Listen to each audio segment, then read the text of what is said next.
একটা আগে তো মানে বিভিন্ন লোকজন গ্রামের থেকে আসতো, জিনিসপত্র নিয়ে আমরা কিনতাম। আমার বয়স 80 বছর, এই 80 বছরের মধ্যে এরকম দেখি নাই। আন্টিকে নিয়ে আসছেন, এখন আসলে মেলা এখন কেমন লাগছে আপনার? না, মেলা এখন তো ওই রকম ঐতিহ্য নাই এখন, কিন্তু এই বছর আমি জানি না কেমন। আওয়ামী লীগের সময় তো মেলা ছিল, আজিমপুর এই সেই এগুলি ছিল, কিন্তু এখন তো এরকম কিছু দেখি না। এই হলো ঘটনা।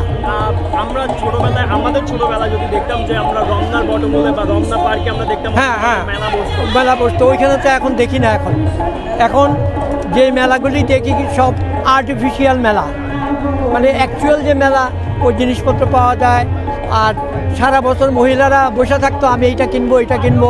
ওই যেমন ইউটেন্সিলস, পাক করার ইউটেন্সিলস ওরা ওই মেলা থেকেই কিনতো, কিন্তু এখন তো ওইরকম কিছু নাই, দেখি না।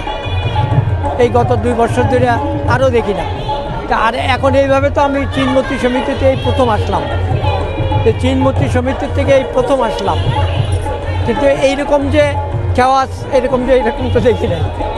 এই হলো ঘটনা। আগে নগরদোলা ছিল, ঘোড়া ছিল, এগুলি আমরা দেখতাম, উঠতাম।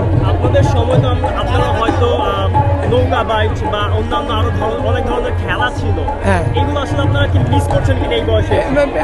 মিস করতে মানে কি, আমি তো মডার্ন যুগের সঙ্গেই চলতেছি।